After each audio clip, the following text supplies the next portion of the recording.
Occidental.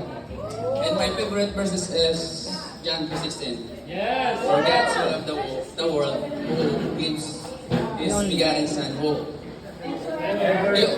whoever believes in Him should not perish but have everlasting life.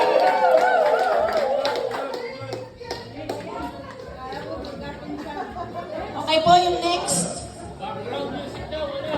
Music.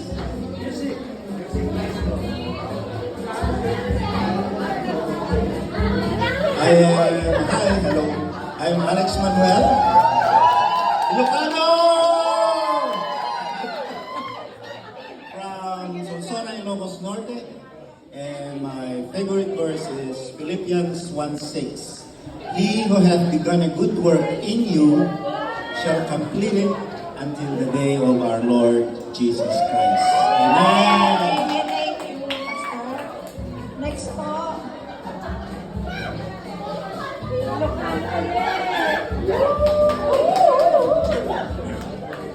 I'm Brother William Martizo from Cagayan Valley, but I stay in Santa Mesa, Manila.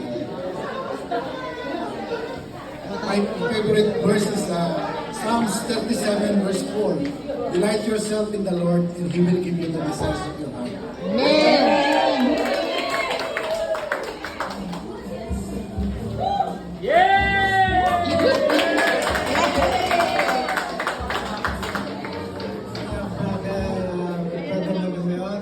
From Pampanga.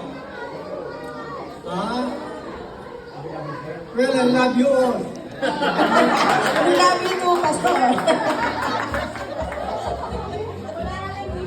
Oo.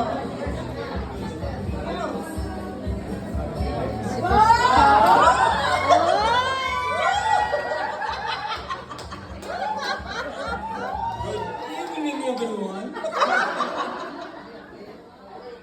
My name is Francisco Padilla, alias Kiko. I live and I was born in Negros Occidental, but now I'm a migrant in Pampanga. My verse now is, you see this Bible, what it means this? Basa.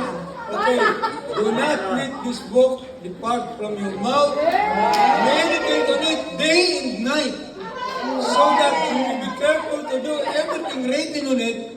Then you will be successful. Amen. Raise the roof.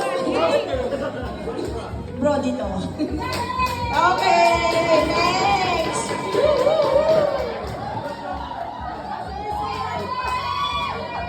Oh, ang daming fans. Mga kapampangan rin. Mga fans. Hindi yan, nag-memorize sa akin. Well, you know me. My name is Lito Pineda. All the way from Santa Rita, Macabebe, Pampanga, Philippines. My address. Ano yung address ko? Hindi na sasabihin. My telephone number is 201 222 Thank you.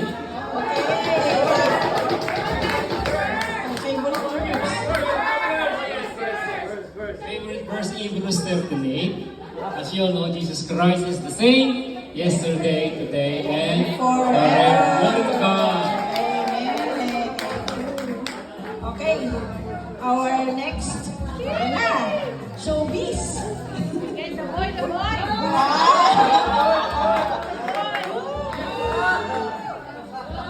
Good evening, everyone.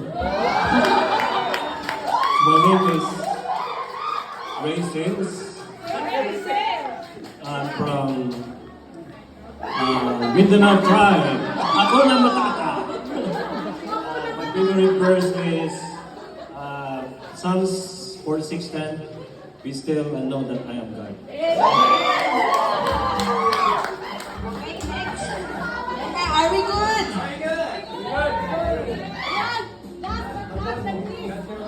Ako papandaan ko pa.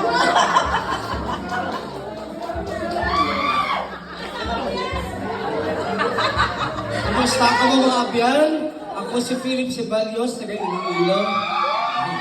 John 8:12 says, Jesus said, I am the light of the world. Those who walk with me will not walk in the darkness, but he will have the light of life. Amen! May kasabihan tayo, wapo man ako sa tingin nyo, kailangan nyo pa kayo magpatingin sa doktor. Ngayon, now na. Okay. Oh,